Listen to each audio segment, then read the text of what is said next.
नमस्कार, आपका हमारे न्यूज चैनल UK24 न्यूज में स्वागत है। हल्द्वानी के युवक को फिनलैंड में नौकरी दिलाने के नाम पर ठगी करीब 10 लाख रुपए। ऐसे आए साइबर ठगों के झांसे में।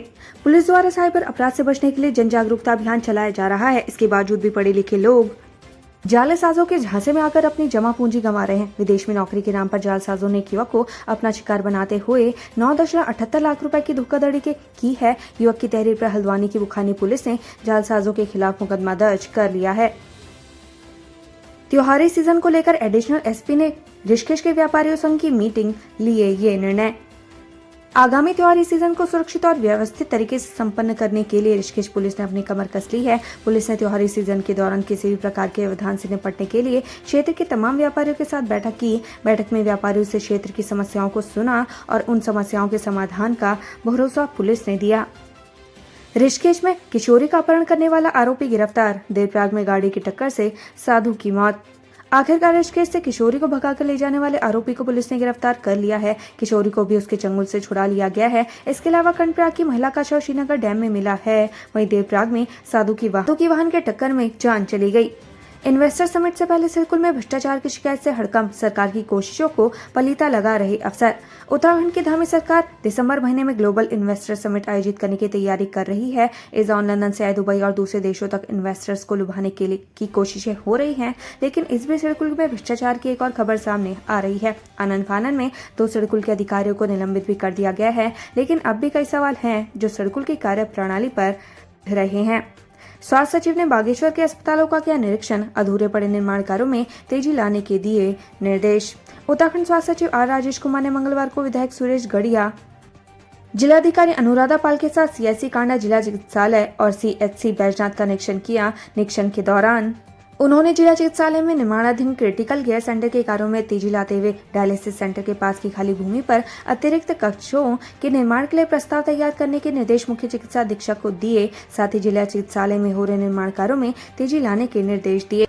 10 माह बाद हुई आवास प्राधिकरण की बोर्ड बैठक। मंत्री ने पार्किंगों की DPR दिसंबर तक फाइनल करने के दिए निर्देश। उत्तराखंड आवास एवं नगर विकास प्राधिकरण के 17वीं बोर्ड बैठक मंगलवार को कैबिनेट मंत्री प्रेमचंद अग्रवाल की अध्यक्षता में आयोजित की गई। इस दौरान प्रधानमंत्री आवास योजना और प्रदेश में बढ़ रही आबादी के चलते पार्किंग की समस्या को लेकर सख्त निर्देश दिए गए। मंत्री अग्रवाल ने अधिकारियों को सभी पार्किंगों की DPR दिसंबर माह तक फाइनल करने के निर्देश दिए हैं। उत्तराखंड में सभी DM करेंगे PACS का निरीक्षण। खाली पड़े स्कूलों का पैक्स में होगा इस्तेमाल। उत्तराखंड में पैक्स समितियों को कंप्यूटरीकृत करने का काम चल रहा है। आज मुख्य सचिव SS संधू ने कंप्यूटराइजेशन के काम को जल्द पूरा करने को कहा। इस दौरान उन्होंने कहा कि खाली पड़े स्कूलों और सरकारी भवनों को पैक्स के लिए इस्तेमाल किया जा सकता है। साथ ही प्रधानमंत्री जन औषधि केंद्रों का संचालन पैक्स के तहत करने की बात कही। देहरादून में अवैध निर्माण और मास्टर प्लान पर हाईकोर्ट में सुनवाई। सरकार को दिया अंतिम अवसर। देहरादून में बिना मास्टर प्लान और अंधाधुंध तरीके से अवैध निर्माण किया जा रहा है। यह मामला नैनीताल हाईकोर्ट की टेबल पर है। मामले में टूरिज्म डेवलपमेंट प्लान पेश न करने पर हाईकोर्ट ने कड़ी नाराजगी जाहिर की। साथ ही सरकार को 2 हफ्ते का समय दिया है। इन 2 हफ्तों के भीतर पूरा प्लान पेश करने को कहा है। तिब्बती पुनर्वास नीति। ACS ने विभागों से मांगी 7 दिन में रिपोर्ट। जाने पूरा मामला। उत्तराखंड में तिब्बती पुनर्वास नीति के प्रख्यापन को लेकर कसर शुरू हो गई है। मंगलवार को अपर मुख्य सचिव राधा रतूड़ी ने गृह विभाग के साथ सचिवालय में बैठक की। बैठक के दौरान ACS ने सभी विभागों को निर्देश देते हुए कहा कि अगले 1 हफ्ते के भीतर अपनी आख्या या फिर अनापत्ति भेजे। दरअसल केंद्रीय गृह मंत्रालय ने राज्य सरकार को तिब्बती पुनर्वास नीति को प्रख्यापित करने के निर्देश दिए हैं, जिसके बाद अब शासन पर कार्रवाई शुरू हो गई है। नैनीताल बस एक्सीडेंट। स्वास्थ्य मंत्री रावत ने हॉस्पिटल पहुंच जाना घायलों का हाल, दिया हर संभव मदद का भरोसा। उत्तराखंड के स्वास्थ्य मंत्री धन सिंह रावत मंगलवार 10 अक्टूबर को हल्द्वानी पहुंचे। यहां वे सुशीला तिवारी हॉस्पिटल में भर्ती नैनीताल बस हादसे के घायलों से मिले और उनका हालचाल जाना। स्वास्थ्य मंत्री धन सिंह रावत ने नैनीताल बस हादसे में घायल हुए लोगों और उनके परिजनों को भरोसा दिया कि उनकी हर संभव मदद की जाएगी। घायलों को बेहतर से बेहतर उपचार दिया जा रहा है। सोनप्रयाग में युवक को 3 लोगों ने जमकर पीटा। वायरल वीडियो के आधार पर पुलिस ने दर्ज किया केस। रुद्रप्रयाग से एक और वायरल वीडियो सामने आया है, जिसमें एक युवक को 2 से 3 लोग बेरहमी से मारपीट करते नजर आ रहे हैं। वायरल वीडियो के आधार पर पुलिस ने मामला दर्ज कर लिया है। हालांकि अभी तक पीड़ित ने पुलिस में कोई तहरीर नहीं दी है। गौरीकुंड में घोड़ा खच्चर संचालक के रोने का वीडियो वायरल, पुलिसकर्मी पर लगाया मारपीट का आरोप।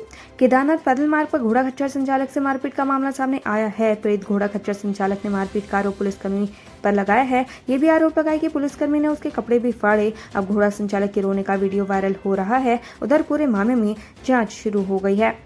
ट्रक चोरी मामले में पुलिस के हत्थे चढ़ा एक चोर, दूसरे की तलाश जारी। पंतनगर थाना क्षेत्र के सिड़कुल से हुए ट्रक चोरी का आज पुलिस ने खुलासा किया है। मामले में एक आरोपी को ट्रक के साथ गिरफ्तार कर लिया गया है, जबकि फरार आरोपी की तलाश की जा रही है। फिलहाल आरोपी को कोर्ट में पेश कर जेल भेजने की कार्रवाई की गई है। बताया जा रहा है कि दोनों आरोपियों के खिलाफ पहले भी थाना किच्छा और रुद्रपुर में कई केस दर्ज हैं। फिलिस्तीन के समर्थन का मामला, AMU education board member Qasmi ने कहा, टीचर और राजनीतिक दल कर रहे बच्चों का इस्तेमाल। इजराइल और फिलिस्तीन के बीच चल रहे युद्ध में प्रधानमंत्री नरेंद्र मोदी ने इजराइल का समर्थन किया है। वहीं दूसरी तरफ उत्तर प्रदेश के अलीगढ़ मुस्लिम यूनिवर्सिटी के छात्र फिलिस्तीन का समर्थन करते हुए प्रदर्शन कर रहे हैं। इतना ही नहीं, AMU के छात्र वी स्टैंड विद फिलिस्तीन का पोस्टर लेकर धार्मिक नारे भी लगा रहे हैं। यही कारण है कि इन दिनों देश में फिलिस्तीन इजराइल युद्ध और AMU छात्रों द्वारा फिलिस्तीन का समर्थन का मामला चर्चाओं का विषय बना हुआ है। उत्तराखंड के सभी मदरसे वक्फ बोर्ड के अधीन लाई जाएं, शादाब शम्स। उत्तराखंड वक्फ बोर्ड के अध्यक्ष शादाब शम्स ने मदरसा बोर्ड द्वारा चंदे से अर्जित संपत्ति की जांच की मांग की है। उन्होंने CM धामी से मदरसों को वक्फ बोर्ड के अधीन लाने की गुजारिश की है। लक्सर में नाबालिग किशोरी को भगा ले गया किशोर, तलाश में जुटी पुलिस। हरिद्वार जिले के लक्सर में 15 साल की नाबालिग लड़की को भगाने का मामला सामने आया है। आरोप पास के मोहल्ले के किशोर पर लगा है। इस मामले में लड़की के पिता ने लक्सर कोतवाली में तहरीर दी है। केदारनाथ धाम में बदला मौसम का मिजाज, गिरे बर्फ के फाहे, यात्रियों की संख्या ने तोड़ा रिकॉर्ड। केदारनाथ धाम में बर्फबारी हुई लेकिन जम नहीं पाई। हालांकि बारिश का सिलसिला जारी है, जिससे धाम में ठंड काफी बढ़ गई है। इसके साथ ही केदारनाथ में यात्रियों की संख्या ने नया रिकॉर्ड भी बना लिया है। अभी तक 16,25,000 से ज्यादा श्रद्धालु बाबा के दर्शन कर चुके हैं। देहरादून मलिन बस्ती वासियों से टैक्स जमा करने पर भरवाया जा रहा शपथ पत्र, विवाद हुआ शुरू। आखिरकार साल 2018 के बाद अब मलिन बस्ती वासियों से हाउस टैक्स वसूलने का काम शुरू हो गया है, लेकिन इसके साथ ही एक विवाद भी गहरा गया है। दरअसल पूरा विवाद मलिन बस्तियों में टैक्स जमा करवाते वक्त शपथ पत्र भरवाने से जुड़ा है, जिसमें कहा गया है कि टैक्स जमा करने पर उनका भूमि पर कोई अधिकार नहीं होगा। कोई वाद विवाद लंबित हो तो वो कोर्ट नहीं जाएंगे, जिस पर कांग्रेस ने सवाल उठाए हैं। दहेज प्रताड़ना का मामला, पति की दूसरी शादी रुकवाने थाने पहुंची महिला, शौहर के खिलाफ दी तहरीर। उत्तराखंड के लक्सर में पति के दूसरी शादी करने का मामला सामने आया है। पति का दूसरी शादी रुकवाने के लिए महिला थाने पहुंच गई और अपने शौहर के खिलाफ तहरीर दी। महिला ने तहरीर में आरोपी पति के खिलाफ कई गंभीर आरोप भी लगाए हैं। हरिद्वार पेयजल निगम कार्यालय में आदम के किसान लापरवाही का आरोप लगाकर किया जोरदार प्रदर्शन। पेयजल निगम की कार्यशैली से खिन्न होकर कई किसान निगम कार्यालय में आदम के उन्होंने पेयजल निगम कार्यालय के बाहर जोरदार धरना प्रदर्शन किया। किसानों ने ग्रामीण क्षेत्रों में विभाग पर पानी कनेक्शन देने में लापरवाही बरतने और सड़कों को बेवजह नुकसान पहुंचाने का आरोप लगाया। हरिद्वार सांसद निशंक ने ली दिशा की बैठक, कहा घोटाले करने वालों को नहीं बख्शा जाएगा। पूर्व केंद्रीय कैबिनेट मंत्री और हरिद्वार सांसद रमेश पोखरियाल निशंक ने कल मंगलवार 10 अक्टूबर को हरिद्वार जिले के विकास समन्वय एवं निगरानी समिति दिशा की बैठक ली। दिशा की इस बैठक में सांसद निशंक खासे तल्ख नजर आए। उन्होंने विकास कार्य में हिलावाली करने वाले अधिकारियों की जमकर क्लास लगाई। बंदरों और कुत्तों के बढ़ते आतंक से निजात दिलाने का मामला, नगर पालिका नैनीताल द्वारा आदेश का पालन न करने पर हाईकोर्ट नाराज। उत्तराखंड हाईकोर्ट ने राज्य समेत नैनीताल शहर में बंदरों और कुत्तों के बढ़ते आतंक से निजात दिलाने को लेकर दायर जनहित याचिका पर सुनवाई की। मामले की सुनवाई करते हुए मुख्य न्यायाधीश विपिन सांघी व न्यायमूर्ति राकेश थपलियाल की खंडपीठ ने ईओ नगर पालिका नैनीताल द्वारा पूर्व के आदेश का पालन नहीं करने पर नाराजगी व्यक्त की। साथ ही कार्यदायी संस्था और ईओ नगर पालिका से कहा कि क्यों न उन्हें अवमानना का दोषी मान ले, क्योंकि आपने कोर्ट के पूर्व में दिए गए आदेशों का अनुपालन नहीं किया। देहरादून EWS फ्लैट में कथित मस्जिद का मामला गरमाया। मसूरी में देवभूमि रक्षा मंच ने फूका पुतला। देहरादून में MDDA के EWS फ्लैट में कथित मस्जिद और मदरसा का मामला तूल पकड़ता जा रहा है। मामले को लेकर आज मसूरी में देवभूमि रक्षा मंच से जुड़े लोगों ने पुतला फूंककर प्रदर्शन किया। उनका कहना है कि सरकार ने सिर्फ परिसर को सील कर इत्तेशीक कर दी है, लेकिन संबंधित अधिकारियों के खिलाफ कार्रवाई नहीं की। गढ़वाल विश्वविद्यालय में छात्र संघ चुनाव की तैयारियां पूरी। कैमरों की नजर में होगी मतगणना। चुनाव मैदान में है 11 प्रत्याशी। केंद्रीय गढ़वाल विश्वविद्यालय में छात्र संघ चुनाव की तैयारियां पूरी हो चुकी हैं। विश्वविद्यालय प्रशासन और पुलिस प्रशासन ने बैठक करके सामंजस्य बैठाने का काम भी कर लिया है। 14 अक्टूबर को मतदान के बाद मतगणना की जाएगी।